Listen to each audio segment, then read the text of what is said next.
Sama yang mana? Gitu. Aduh, rintih aja hati gue gitu kalau nyanyi. Di podcast pertanyaan berat.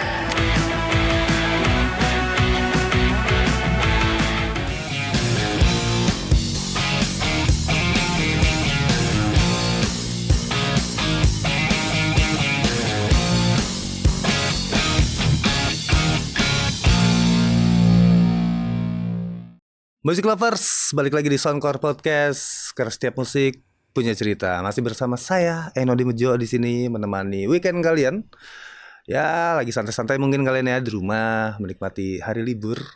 Dan seperti biasanya, Soundcore Podcast selalu menghadirkan entitas musik bertumbuh yang kita bakalan gali lebih dalam perjalanan bermusiknya, sentuhan pertama mereka di industri musik, dan sampai kita bahas karya-karyanya. Dan untuk episode kali ini kita kehadiran dua bintang tamu sekaligus. Dan yang pertama ada Melisa Putri di sini.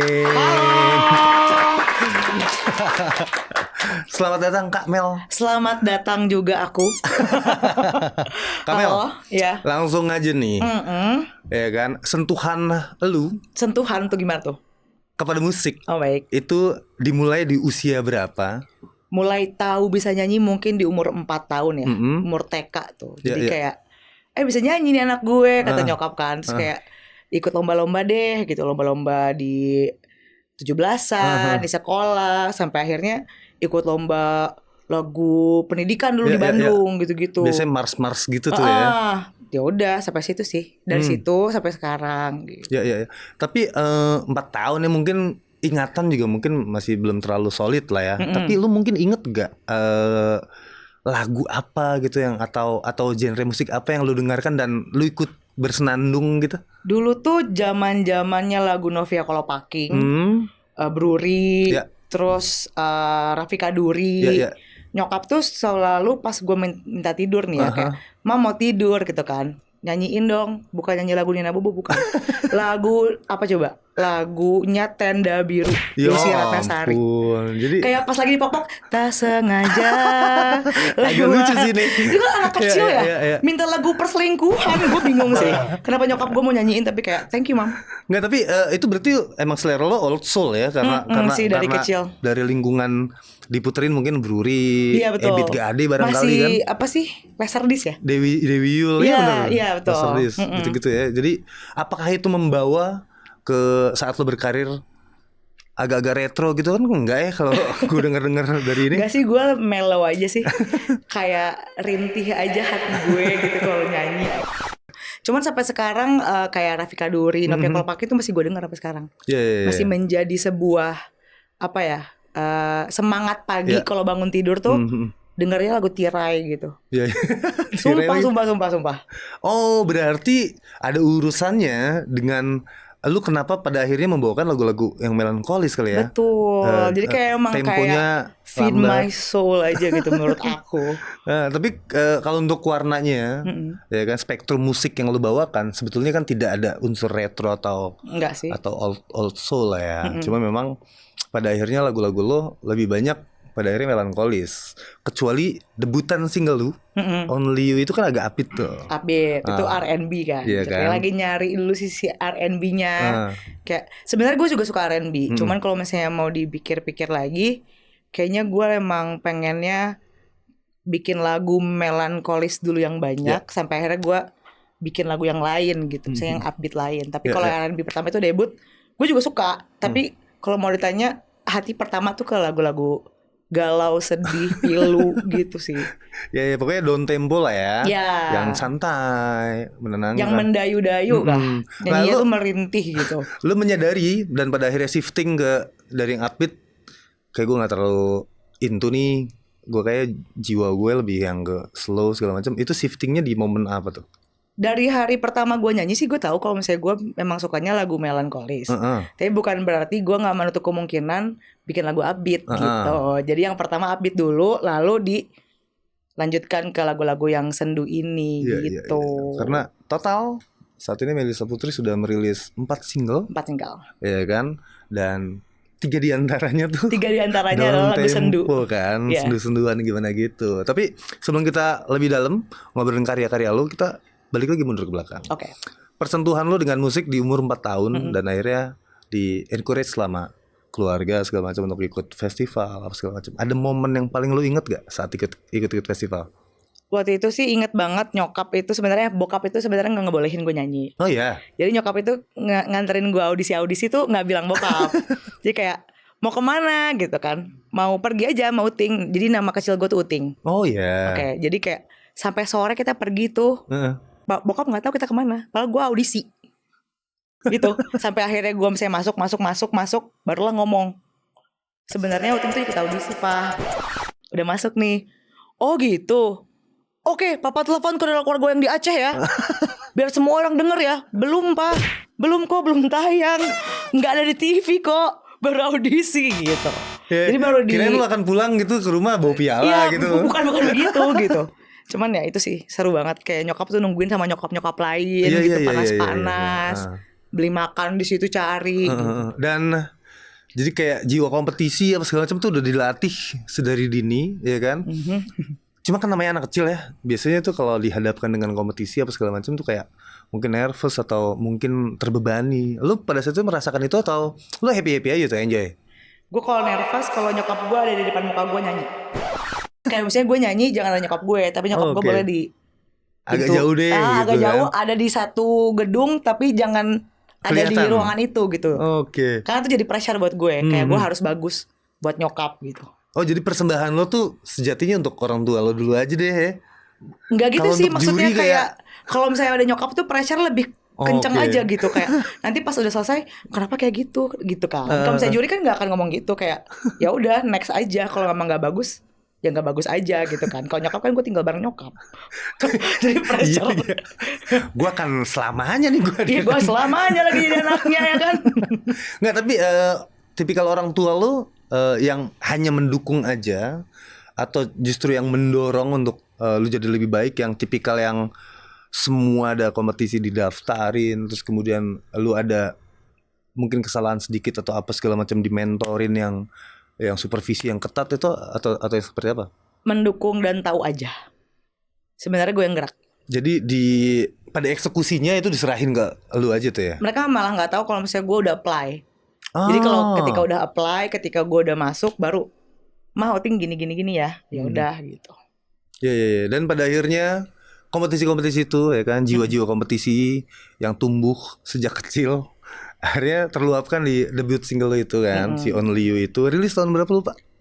Tahun 2015. Iya kan, itu cukup panjang. 11 tahun 11 tahun lalu. Iya. Dan pada akhirnya merilis 4 single sampai dengan sekarang ya kan. Kita bakal ngobrolin karya-karya kalian, karya-karya lu. Kalian. Gue kayak melihat sosok lain. Jangan dong. Tapi kita masih jeda dulu nih. Klinik aku mengatakan jangan. Jadi musik lovers tetap stay di Soundcore Podcast karena setiap musik punya cerita. Sekali ini berikan aku satu pelukan terbaik cinta sekali ini sebelum pergi. Ku harap engkau tahu di doaku selalu ada namamu.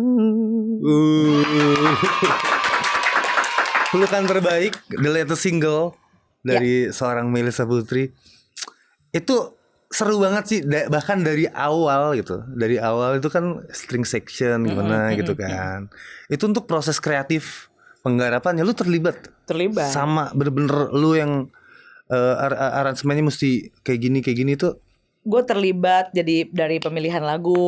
Kan kebetulan juga kan yang bikin adalah Coki. Bang Coki itu teman lama. Jadi kayak Bang minta lagu lah gitu kan. Ya udah nih ada lagu. Terus gue kayak ngerasa wah liriknya sedap begitu kan. Di doaku selalu ada namamu. Jadi lu sebenarnya mau putus nggak sih kan nggak tahu ya kan.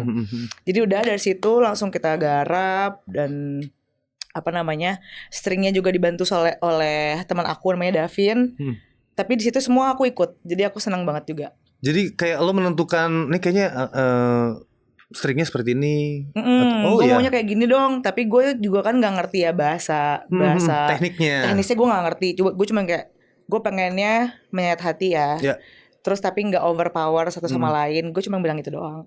Tercurahkan beautiful. Karena itu terejawantahkan banget gitu. Maksudnya lirik dibalut sama musiknya tuh kayak yang kawin banget gitu. Thank you. Jadi apakah ada keterlibatan lo dalam penggarapan? Ada tapi bukan berarti yang gue bilang teknis ya. Kayak gue cuman kayak have a say aja. Gitu. Berkali-kali dengar, habis itu kayak semedi dulu gitu kan. Kayaknya yang ini tambahin deh, yang ini hilangin deh, gitu-gitu aja sih. Jadi sebetulnya kalau untuk liriknya ini antara pengen pisah atau enggak ya sebenarnya? Kalau didengerin kan kalau kita bedah lirik ya, itu tuh kayak lu pasti pernah kan putus gitu. Kayaknya semua orang yang nonton juga kayaknya pernah putus. Tapi bukan berarti putus tuh udah gak cinta. Oh iya, mungkin bisa karena jadi kan. Nah jadi ini tuh kayak momen terakhir bukan berarti physically pelukan, tapi momen terakhir lo sama pasangan lo untuk agree kalau misalnya memang kita harus udahan.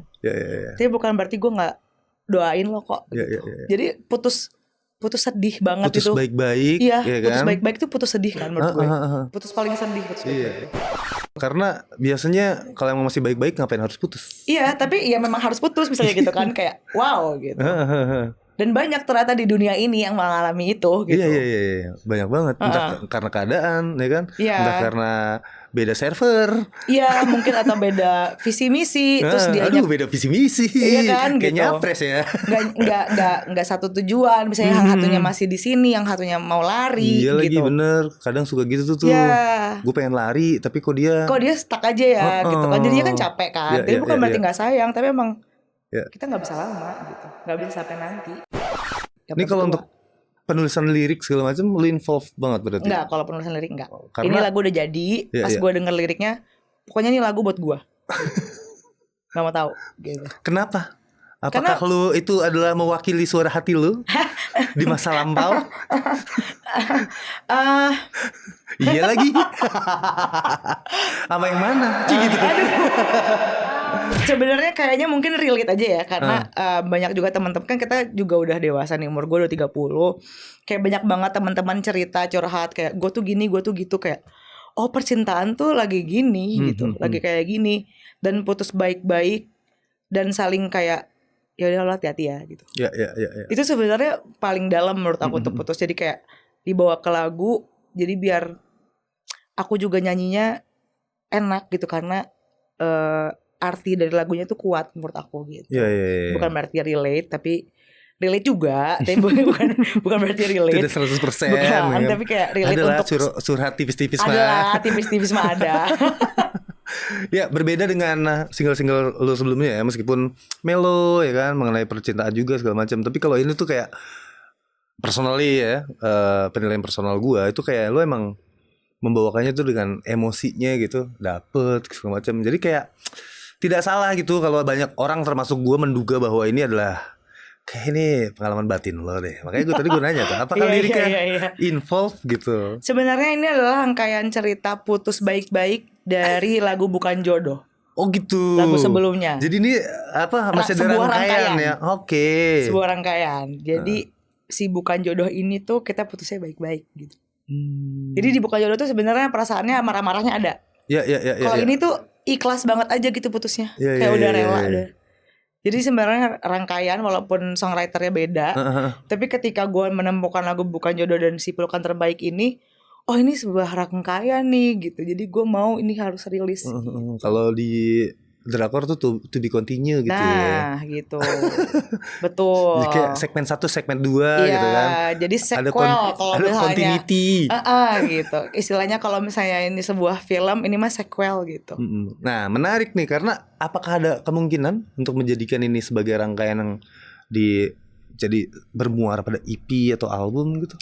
Ada. Oh ya. Ada. Jadi karena ini nemu di sini seru nih. Kan. Jadi kan lagu ini, terus gue mikir kayak ya udah kalau mau bikin sesuatu seperti EP gitu, gue pengennya emang ceritanya nyambung. Bukan berarti harus beatnya mellow semua. Ya. Jadi nanti ada lagu yang akan upbeat. Iya, karena ada juga kan istilahnya happy sad song. Nah itu nanti akan keluar. Kayaknya sih Yang berikutnya yes. atau next lagi? Kayaknya yang berikutnya. Oh cool. Kayak nanti juga ada yang waktu jatuh cintanya. Jadi rangkaiannya adalah jatuh Dari cinta, awal jatuh cinta. Terus dia kecewa sama hubungannya yang ternyata tidak sesuai, yang bukan jodoh. Terus pelukan terbaik. Masih emosinya meledak-ledak tuh kan. Pelukan terbaik tuh ikhlas itu ujung sebenarnya. Oke. Walaupun ditempatin pas keluarnya nggak bareng, nggak sesuai susunannya gitu. Padahal seru loh kalau bisa keluar bareng. Musik lovers, kita masih bakal ngobrol terus mengenai karya-karya Melisa Putri, tapi kita mesti jeda dulu. Oke. Tetap di Soundcore Podcast karena setiap musik punya cerita. Musik lovers, yang barusan adalah video klip Bukan Jodoh dari Melisa Putri. Seru ya? Bagus kan? Itu iya lagi. Aku bilang bagus, aku bikinnya niat. Dan itulah ya yang bakalan jadi rangkaian. EP atau album nih? Insya Allah EP. Oh EP aja. Iya. Isi berapa lagu? Ini kan termasuk yang Bukan Jodoh, Pelukan Terbaik tuh masuk. Mungkin ada 4 lagi kali ya. Ada 4 lagi. Jadi total ada 6. Jadi EP terbaru dari seorang Melisa Putri. Doain aja semuanya lancar. Amin. Karena emang gitu ya, formulanya sekarang kan gitu ya. Maksudnya di era digital, spillnya dikit-dikit tuh. Single. Kan juga kan baru keluar lagi kan selama aku 7 tahun hiatus nih kan. Jadi ngeliatin dulu nih aku. Test the water lah. Gue tuh ada loh di industri musik kalau halo Melisa Putri comeback gitu kan. Barulah dar EP gitu. Ya. Semoga itu dimudahkan. Amin. Iya kan. Kalau mengenai panggungan-panggungan nih, kan sekarang udah aktif lagi ya kan. Mungkin juga promo-promo panggungan-panggungan kemana segala macem. Ada panggungan yang paling berkesan nggak? Panggungan yang paling berkesan adalah 16 Juni kemarin. Itu aku sama produser aku namanya Anggi Setiariningsih. Kita itu bikin musikal monolog pertama sebenarnya. Musikal monolog. Coba kalau dipikir. Monolog tapi musikal. Ya. Aduh, jadi gimana tuh konsepnya jadi, tuh? Ibu Anggi ini dia itu rilis launching buku judulnya Forge bukunya. Tentang itu sebenarnya novel tapi kisah nyata based on true story. Kita monologin tuh bukunya. Di tengah-tengah monolog itu ada musik-musiknya yang merepresentasi perasaannya. Jadi kalau di dunia sastra ada musikalisasi puisi. Nah, seperti itu mungkin ya. Tapi ini musikalisasi monolog gitu. Oh gitu. Itu dibawakan juga tuh lagu Bukan Jodoh, lagu Pelukan Terbaik karena cocok sama kehidupan si monolog ini gitu. Di rangkaian ceritanya tuh emang jadi ada masuk ke lagunya segala macam gitu ya. Dan itu juga bukan aku aja artisnya, ada banyak, ada Jess Hayat, ada Tiara Effendi, ada Isantara Oreman, Neta Kade, itu semua adalah nyanyi di segmen-segmen hidupnya si Alana ini kan story of Alana ceritanya. Itu seru banget itu karena itu event yang aku bikin sendiri sama Anggi. Lu create bener-bener eventnya lu create dari from the scratch. Konsep segala macam akhirnya tereksekusi dengan baik. Gitu. Itu akan hanya di Jakarta aja atau akan lo bawa ke beberapa kota lain? Sebenarnya pengennya kalau kita bisa tour ya ke kota-kota lain, tapi kita lihat juga sama penontonnya gimana, permintaannya kayak gimana. Jadi kita bisa nggak pengen cuman bikin sekali gitu. Iya dong. Pengen lanjut. Siapa tahu nanti bikinnya drama musikal atau nanti bikinnya kayak gimana. Iya. Pokoknya seni lah gitu, nyeni gitu. Atau mungkin kalau ya semoga sih tour bisa jalan ya. Tapi kalaupun tidak bisa tour, lu bikin lagi 1 kali lagi. Tapi dengan proper dokumentasinya bisa dijual pakai pola digital download. Gua akan beli tuh. Iya seru loh monolog. Tapi musikalisasi kan seru banget sih. Seru banget memang. Itu seru banget sih bikinnya. Ya nah kalau untuk musiknya, lu tidak mau bikin showcase yang gimana gitu, yang proper untuk si pelukan lagu-lagu gue? Mau dong, tapi kan kita lagi garap dulu nih, kan musik-musiknya kita garap dulu. Karena gue pengennya ketika showcase itu EP udah keluar. Jadi semua lagu yang gue bawain tuh bener-bener rangkaian dari cerita EP gue gitu. Jadi gak satu-satu. Konsepnya juga jadi utuh ya. Konsepnya diutuh, jadi biar gak setengah-setengah gitu. Karena kan ada juga yang emang rilis single bikin showcase, gitu. Pernah, waktu pas yang Bukan Jodoh sama Pelukan Terbaik sebenarnya gue bikin showcase. Bukan showcase sih, kayak launching bareng gitu loh. Kayak one night gitu, kita ajak dinner teman-teman terdekat, terus memang juga followers yang memang ikutin datang dengerin gue nyanyi lagu itu gitu-gitu sih. Udah pernah. Tapi kalau misalnya untuk showcase yang proper, gue pengennya Nanti EP keluar aja dulu. saat EP sudah keluar, baru tuh eksekusi bentuknya showcase yang proper. Ya semoga untuk agenda-agenda mendatang, rencana perilisan EP ya kan, rangkaian lu bergerak ke sono sini untuk promosi single terbaru lu juga dilancarkan.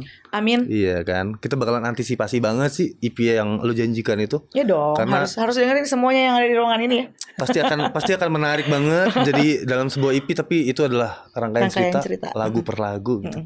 Dan ada upbeatnya nanti. Ada dong. Yang slow jadi pasti akan seru banget. Dan kalau musik lover juga penasaran untuk agenda-agenda mendatang lu itu bisa pantau di mana?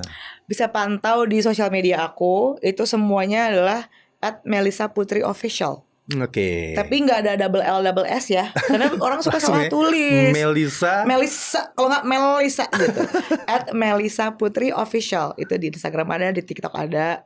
Aku tuh lucu juga orangnya. Jadi kalau misalnya mau follow itu seru kok keseharian. Marketingnya jago emang ya. Keseharian aku tuh seru, karena bukan cuma nyanyi. Aku tuh juga suka ngelucu.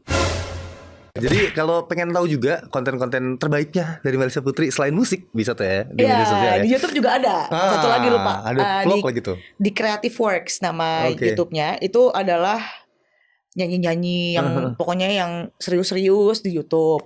Kalau mau lihat yang lucu-lucu ada di Instagram, di TikTok gitu. Kalau untuk spelling di digital streaming platform berarti sama tuh ya. Melisa Putri, double L, tidak double S. Tidak double S. Karena suka salah tulis. Langsung di-follow, langsung dicari keywordnya di digital streaming platform Melisa Putri. Ya kan, untuk mendengarkan karya-karya terbaik ini. Thank you so much Melisa sudah mampir ke Soundcore Podcast. Terima kasih banyak Kak Eno. Sekali lagi doa kita semua nih, semoga agenda yang ke depan itu yang direncanakan bisa dimudahkan. Amin.